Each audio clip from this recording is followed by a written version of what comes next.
बहुत अच्छा विषय चुना है आपने। आइए, मैं इस पर एक 10 मिनट की प्रेरणादायक कहानी हिंदी में लिखता हूं, जिसमें बताया जाएगा कि किन 10 मौकों पर चुप रहना हमारे व्यक्तित्व और जीवन को बेहतर बना सकता है। चुप रहने की ताकत। रामू एक छोटा किसान था। गांव में उसकी इज्जत थी, मगर उसे गुस्सा बहुत जल्दी आता था। छोटी छोटी बातों पर वह बहस करने लगता, किसी की भी बात काट देता और कई बार बिना वजह अपनी बात मनवाने के लिए लड़ पड़ता। उसकी इस आदत से न सिर्फ उसका मन अशांत रहता, बल्कि लोग भी उससे कटने लगे थे। एक दिन रामू अपने गांव के बुजुर्ग बाबा सोमेश्वर के पास गया। बाबा, मैं दुखी हूं। लोग मुझसे दूर भागते हैं। मैं खुद को बदलना चाहता हूं। क्या करूं?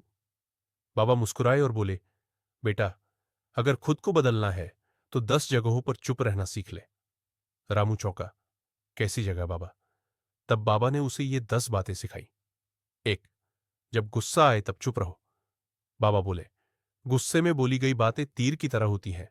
ये जख्म तो दे जाती है, बाद में पछताने से कुछ नहीं होता। उस समय चुप रहना सबसे बड़ी ताकत है। दो, जब कोई तुम्हारी बात न समझे तब चुप रहो। अगर कोई तुम्हारी सही बात भी न माने तो बार बार समझाने का कोई फायदा नहीं।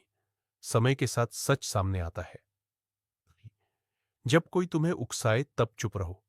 अगर कोई तुम्हें जानबूझकर गुस्सा दिला रहा है या अपमान कर रहा है तो चुप रहकर उसे उसकी ही नजरों में गिरने दो। जवाब देने से आग और भड़कती है।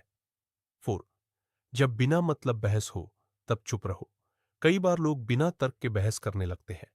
ऐसी बहस में समय और ऊर्जा दोनों व्यर्थ होती है। 5, जब तुम्हें कुछ पता ना हो तब चुप रहो। अधूरी जानकारी पर बोलना मूर्खता है। अगर विषय की जानकारी न हो तो चुप रहना ही समझदारी है। 6, जब सामने वाला दुखी हो तब चुप रहो। दुखी इंसान को उस समय उपदेश या सलाह नहीं चाहिए होती, बस एक सहानुभूति भरी खामोशी चाहिए होती है। 7, जब समय और माहौल अनुकूल न हो तब चुप रहो। हर बात हर समय नहीं कही जाती। समय के साथ कही गई बात ही असर करती है। 8, जब तुम्हें अपनी बड़ाई करने का मन हो तब चुप रहो। खुद की तारीफ खुद करना घमंड कहलाता है। अगर आपकी कीमत है तो लोग खुद ब खुद पहचान लेंगे। 9, जब कोई तुम्हारी बुराई कर रहा हो तब चुप रहो। हर किसी को जवाब देना जरूरी नहीं। समय खुद साबित कर देगा कि कौन क्या है। 10, जब ईश्वर के सामने हो तब चुप रहो। प्रार्थना सिर्फ शब्दों से नहीं होती।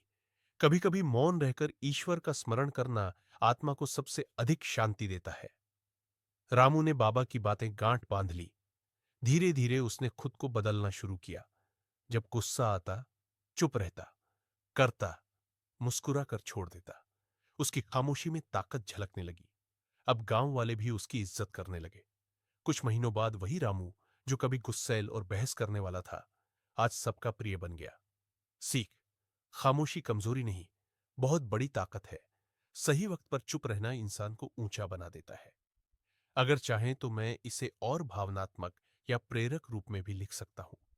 बताइए, आपको ये कैसी लगी?